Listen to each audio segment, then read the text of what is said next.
My name is Joshua Miller, and if there's one thing I've learned in 102 years of life, it's that the heart never lies. Your head might get all tangled up, other people might try to convince you of things that don't make sense, the whole world might point its finger and say you're wrong, but the heart, that stubborn thing inside your chest, knows exactly what it wants. And mine always knew. I grew up in Oak Creek, a small town in the heart of North Carolina, where the smell of damp earth after a summer rain was better than any imported perfume, and where the sound of crickets at night was worth more than all the music I ever heard afterward. It was a different time, a time when people lived off what they grew and ate with gratitude what the land provided. My dad, Ben, was a butcher, a man of few words, but with strong hands and a generous heart. Every morning I'd wake up to the smell of fresh meat and the sound of his cleaver hitting the wooden block out in the back of the house. My mom, Laura, was another story. A petite woman with black hair and eyes that seemed to hold some eternal secret. She was the queen of our kitchen. Nobody in town could make a dish of potatoes like she could. She cooked with real butter, the yellow kind that came straight from my dad's buddy Anthony's farm, and she'd toss in a few sprigs of fresh herbs she picked from her own garden. The result was something I've never found again anywhere in the world, and believe me, I've been around. I've been around a lot. But it was here in this little town that my life took its first big unexpected turn. I was 27 when I met Grace, Gracie, as everyone called her. The daughter of the pharmacist on the town square, a studious girl with a soft voice and a shy smile that appeared slowly, as if she were embarrassed by her own beauty. We met at a summer festival at the high school. I was only there because I had to be, tagging along with my cousin Walter, who was smitten with her cousin. And that's when life played a trick on me. Instead of Walter falling in love that night, it was me.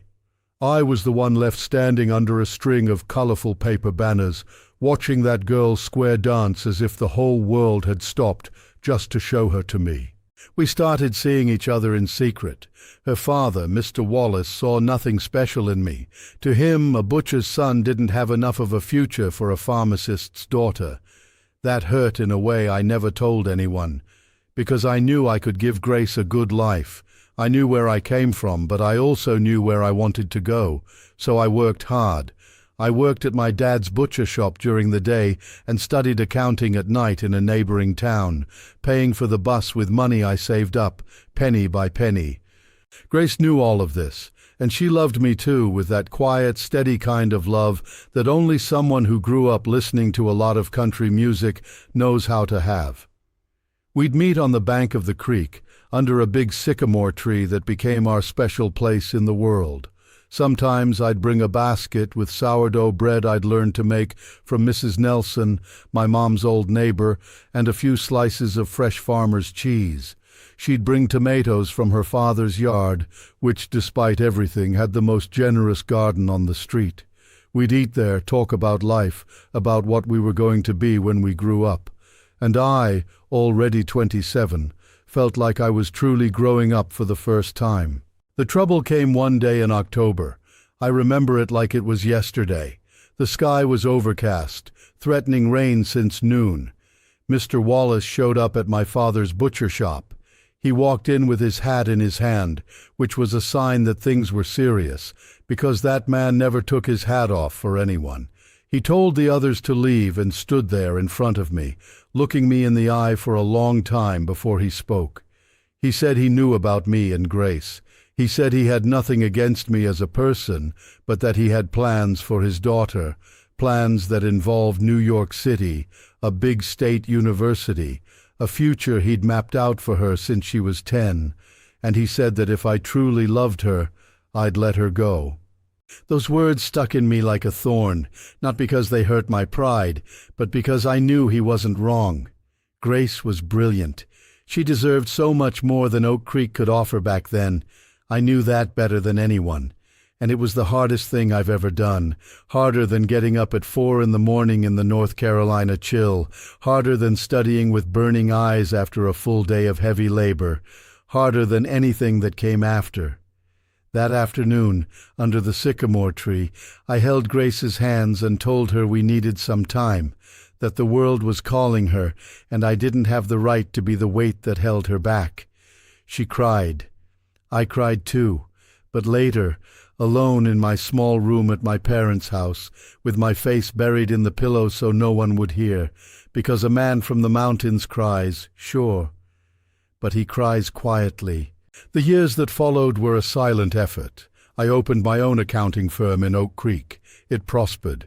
I married Claire, a woman from Asheville, strong and cheerful, who loved to cook with olive oil, which she'd learned to use after a family trip to the south of Italy. She was the one who taught me that good fat wasn't the enemy, that the secret was in the quality and the pleasure. We had 3 children, many grandchildren, and a life I wouldn't trade for anything. But life, it has a long memory, and certain names, certain voices, certain smiles never leave your heart, no matter how many years go by. I was 98 years old when the phone rang on a Monday morning. It was my youngest daughter, Teresa, calling from Charlotte with some unexpected news. Grace had come back to Oak Creek. After decades of living in New York, she had decided to spend her final years close to her roots, and she wanted to see me. I stood there with the phone in my hand for a long time, looking out the window at the garden I still kept meticulously, with tomatoes, garlic, and green onions, just as my mother had always taught me. My heart, that stubborn old thing, gave a leap I swore it hadn't given in a very long time. I went to the kitchen, heated some water on the wood-burning stove that was still my pride and joy, and made a cup of green tea, a habit I'd picked up on a business trip to China in the 70s, when I was representing a co-op of local farmers from rural North Carolina. For me, tea was always a moment to pause, to take a deep breath, and let my thoughts settle like leaves at the bottom of a glass. I sat there at the kitchen table, my hands wrapped around the warm cup, and thought about how much time had passed. Decades, an entire lifetime of choices, of joys, of gentle losses, and brave new beginnings. Claire had passed away 6 years earlier, peacefully and serenely, just as she had lived. And since then, I'd been living with my daughter Teresa, a 55-year-old retired teacher who took care of me with a dedication that sometimes embarrassed me, because I still felt capable of so much. I walked up the hill on our street every morning. I tended the garden. I made my sourdough bread with my own 2 hands, the same hands that had once weighed meat, signed accounting documents, and held newborn babies with a care that no words can properly describe. When I told Teresa about the call, about Grace, she was quiet for a second. Then she smiled that way of hers, a little sideways smile that seemed like a mix of my smile and Claire's. She said it was good that I was going, that it does the heart good to finish conversations that were left hanging decades ago. I didn't know if I agreed or if I was scared. It was probably both at the same time. Sometimes life gives you back what you gave up with love. It just doesn't tell you ahead of time what will happen when it arrives. If this story has you hooked, don't forget to subscribe to our channel and let us know what city you're watching from. We'll be right back. I promise this is going to be the best story you've ever heard. It was a Tuesday morning when I saw her for the first time in so many years. Teresa drove me to the house where Grace was staying, an old place on Magnolia Street with a wooden porch and jasmine vines climbing the railing as if they'd always been there, waiting for someone. I got out of the car slowly, my cane in my left hand, not out of weakness, but out of habit. My daughter stayed in the car and said she'd pick me up in an hour. She knew it was a meeting that needed to happen without an audience. The door opened before I even knocked, and there she was, Grace, with white hair, tied in a simple bun, with the same eyes I had kept in my memory for decades. The years had passed over her as they do for everyone, but there was something in the way she looked at me that was exactly the same as the 25-year-old girl under the sycamore tree. That smile that arrived slowly, as if it were still shy of being so much. We went out to the porch.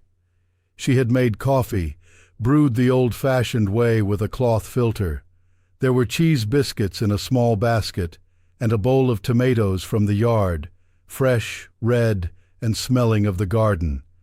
I sat there, looked at that table, and felt a tightness in my chest that wasn't from sickness. It was from recognition, from a longing that had finally found its proper address. The conversation started slowly, with the caution of people who know time has passed, but aren't yet sure how to talk about it.